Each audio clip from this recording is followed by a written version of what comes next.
used to have this incredible collection of small, tiny iron figurines.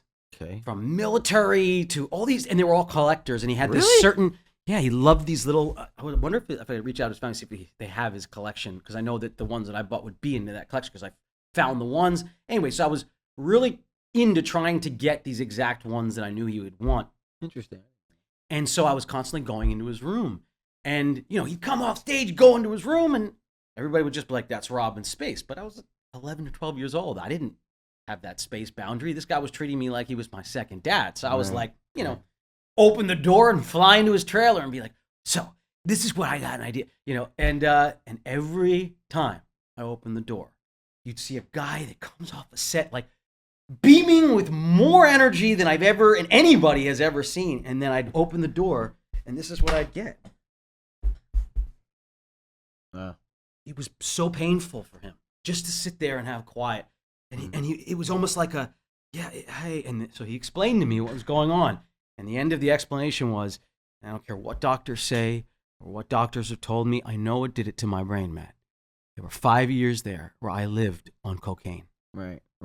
He said, after those 5 years of cocaine, even though I got off and I got clean, it chemically changed my brain. Yeah. And now I have to deal with this shit all day, every day. It's stolen my time with my kids, with my wife. It's stolen parts of my career. It's stolen part of my brain from me, and it's destroyed me. So hearing that from a guy that I admired like that, that's it. I wasn't doing that shit. I wasn't touching it. No freaking way.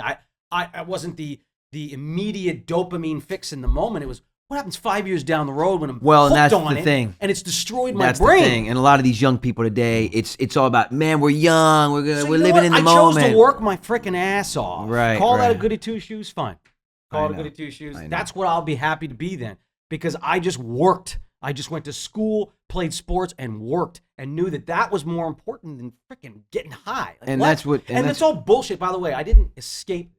I did try every drug on the planet. By the way, Right. But what I learned again real fast was that these were all bullshit experiences, bullshit people. It wouldn't matter a thing from now, except the fact that I'd be hooked on some drug in the future and destroy my life. Yeah. So for all this bullshit that didn't matter. Yeah, and for me, you're absolutely right. For me, I just never fucking touched the shit, and I was touch it, I was hooked on work. I was hooked on sports. I was hooked on relationships.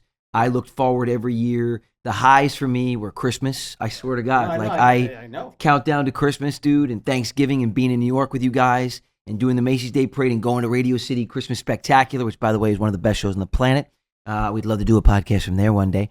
No, but the Clydesdale rides through Central Park. I mean, these are the moments, right? Dinners with Meme and Pop, going, to Roman Delights over on the main line in Philly. I mean, I lived off the moments. The highs for me were the moments, not the substances. And they never were, and they never have been. And I'm very thankful for that. I never felt any inclination to do that. Now, look, I love to shop. I have my dopamine release when I order stupid things that I don't need, and I buy things I shouldn't buy. Absolutely. And I spend more money than I should on stupid things when I don't have it. And you go through the ups and downs of business. You have money and you have no money, and then people steal a bunch of money from you that you thought you had, and then you have nothing. We've been through it all. I mean, I've been at the threshold of hell. I've been standing over the mountain, like we've talked about, and it sucks.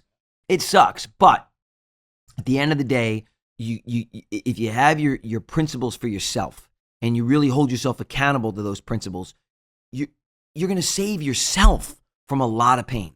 Yeah, yourself. Absolutely. Like, it has nothing to do with anybody else. Absolutely. It's yourself, and you're right. What ends up 95% of those times are bullshit experiences with bullshit people that don't care anything about you. That's what it is. Of course. And what you're doing is destroying your own life, and there's no guarantee for tomorrow. Yeah. Nothing. And you don't know how it affects you. And I say this to my girls all the time. Look, you don't know you take this now. How does that affect you? And there's been studies, as we've all researched and done. We're not experts in any of these things, so by no means should anybody listen to us about anything. But they talk about dementia, Alzheimer's, Parkinson's. These things were all predisposition. Our bodies have predispositions we don't even know about, right? And these kind of things, both equated their Parkinson's to cocaine. Well, and they did these things, and who knows how that affects you later in life? I don't know if we're predisposed to something, and all of a sudden these substances we're using they tack on or jump the shark, and all of a sudden we're getting that stuff 20 years before we normally would have. And those are 20 years we don't get back. It's a lot harder to walk the right road than it is the wrong.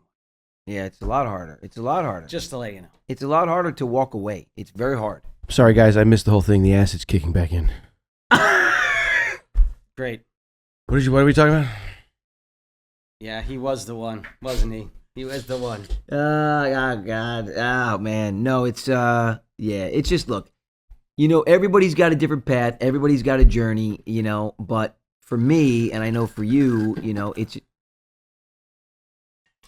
Sorry. And at the end of the day, like, look at the people. Okay, we were just talking about guys like Colin Farrell and Bradley Cooper, Bradley Cooper got Brad Pitt sober recently. Like, you look at these guys who are succeeding, their success story is coming out of getting away from that stuff, guys. Getting out of that, getting their brains Well, centered. it's never, look. And it's another thing that I don't think it's debatable that substance abuse and these things, It can't be debatable. It's an illness. Obviously, sobriety is the way place to be. I'm not. Don't get me wrong. I'm not. But yeah, no. But I'm saying it's definitely it's the goal for sure. But look, don't paint yourself, in a light that isn't. Don't paint yourself in that light, because that's a vague statement. People are like, what does that mean? Don't judge by a book by its cover. No, but I'm just saying, like, I'll let them define the vagueness. And then yes. But you are very responsible. You are a very responsible person, and highly functioning. You dabble in life, a few things that you dabble in, but you're not by any means dangerous or reckless. Let's just put it that way. Because let me tell you something, I wouldn't stand for that, and neither would he. No, because so we both kick your ass. I don't care how wide you are. Here's the things that I'd be looking for. If you were to turn to me and be like, I have this completely under control, then I'd be like, oh, red flag, he doesn't. No. There's a problem. No. You don't if you say stop that. telling me that I'm your favorite brother, if you stop telling me that I'm amazing, then I'm going to be like, what the hell's going on with Andy? You got to have a little intervention. I am no longer his favorite. The guy must be on drugs. No, But with all, in all fairness to you, Andy, I mean, sure, there's, you dabble in the good stuff, I guess, or whatever the hell you call that stuff. But Lethal Weapon, was it 2 or 3? What? I need the guns, the ammo, the good stuff. Yeah. You get the guns, the ammo, right? the good You'll stuff. get the guns. No. Wait, which guy was that? It's got to be. It's the ice. When Joe Pesci's been shot and he's like, I'm cold, because you're laying on the ice. Oh yeah. Oh yeah. Oh, the hockey game. Yeah, I think it was 3. It must have been 3. Yeah, it was. It was 3. Yeah. But anyway, it's it's look, man. And there's a whole nother element that again has become politically charged, which I am so confused by this one. And that is, and you know what? I heard Tyler Perry say this the other day, and I was like, you know what?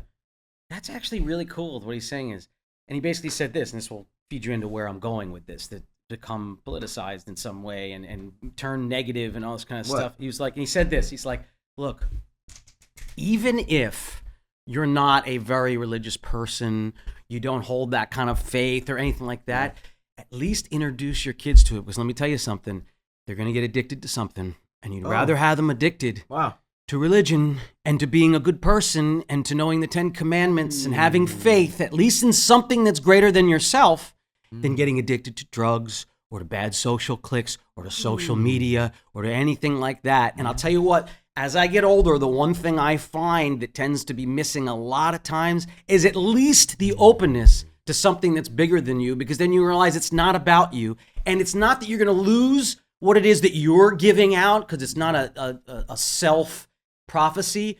You're going to lose what God could do through you, or what the universe or the higher power, whatever you want to call it, because it's all there, can use for you to do through you. Absolutely. What you can do to other people. A vessel. What whatever it is that you. What your purpose is. What are you going to miss that's going to greatly affect the people that you love? Who knows what your potential could possibly be? And again, it's so funny. This is where science and religion completely overlap with each other. It's like whether you call it God or a higher power or the creator of the universe, whatever you want to call it. For goodness sake, guys, it's impossible for anybody to go, well, I believe in this science and have faith in this science, but I won't have faith. There's something bigger than me out there. Right. It's like, come on. Right. And at the end of the day, This makes me angry. politics is power. And they get more if we're divided. For Sparta! For Sparta. They Right? get more if we're divided than Great. if we're together. Thank you so much for watching this clip of the Brotherly Love Podcast. For full episodes, go to the Brotherly Love Pod's YouTube channel, link in the description. And for exclusive weekly bonus content, join our Patreon right now. That's right, there's a link in the description for that too. Thanks so much for tuning in. Thank you.